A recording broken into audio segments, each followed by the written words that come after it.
Garantir la protection des consommateurs et lutter contre la cybercriminalité, c'est le combat auquel s'engage MTN Congo.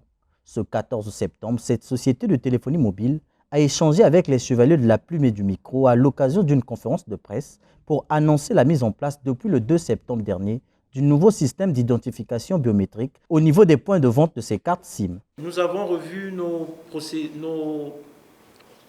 procédure d'enregistrement de l'abonné et le but, c'est de s'assurer que la SIM correspond à l'utilisateur et que s'il y a des changements qui sont faits à ce niveau, que cela soit bien encadré.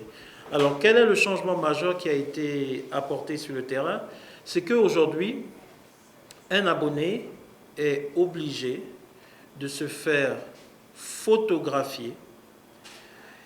Un abonné est obligé de se faire photographier et de faire enregistrer sa pièce d'identité. Une SIM, une identification pour les anciens abonnés, MTN Congo met à la disposition de ses clients l'auto-vérification de son identité en tapant étoile 125 étoile 6 dièse. Dès que vous avez fait étoile 125 6 dièse, vous avez la possibilité, vous recevez automatiquement en fait si vous voulez, la validation ou la confirmation de la SIM que c'est clairement à votre nom ou pas. Si ça n'est pas le cas, vous aurez aussi l'information. Mon nom c'est Delo, je fais étoile 125 6 sur mon téléphone, je reçois une information sur l'identité de la SIM de mon téléphone. Si c'est monsieur Itswa, je saurai que c'est monsieur Itswa. Dans ce cas-là, il y a aussi une recommandation, on va dire, qui est faite quand vous recevez la notification. On vous recommande, dans le cas où vous avez une notification qui vous donne une identité de votre téléphone qui n'est pas spécialement la vôtre, pas de panique, on est là pour ça. On a une équipe sur tout le territoire, de façon digitale, de façon physique, au travers de nos points de vente, les kiosques par exemple. Vous avez la possibilité rapidement d'arriver dans ces points de vente et de corriger l'identification qui est mise sur votre SIM. Donc, ce nouveau système biométrique d'identification qui intègre une reconnaissance faciale obligatoire n'exclut personne. Tout nouvel abonné de MTN Congo devrait donc s'y atteler. La loi est générale. Lorsque on met un processus en place pour la sécurité, en fait, l'abonné qui veut s'exempter diminue sa propre sécurité.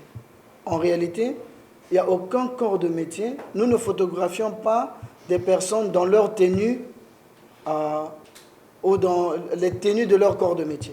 Par exemple, nous n'allons pas exiger, si quelqu'un nous dit qu'il est un avocat, on ne va pas lui dire « va porter ta robe, on va te photographier avec ta robe ». Non. On ne photographie pas les personnes dans la tenue de leur corps de métier. On photographie le citoyen. Donc pour nous, on ne sait pas qui il est. C'est-à-dire, on ne sait pas où il travaille.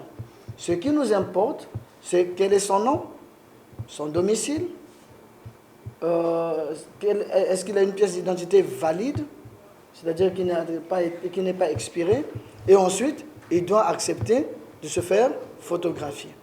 Cette campagne intervient après instruction de l'Agence de régulation des postes et des communications électroniques aux sociétés de téléphonie mobile appelées à corriger leurs bases de données et s'assurer que leurs abonnés sont bien reconnus avec des identités fiables.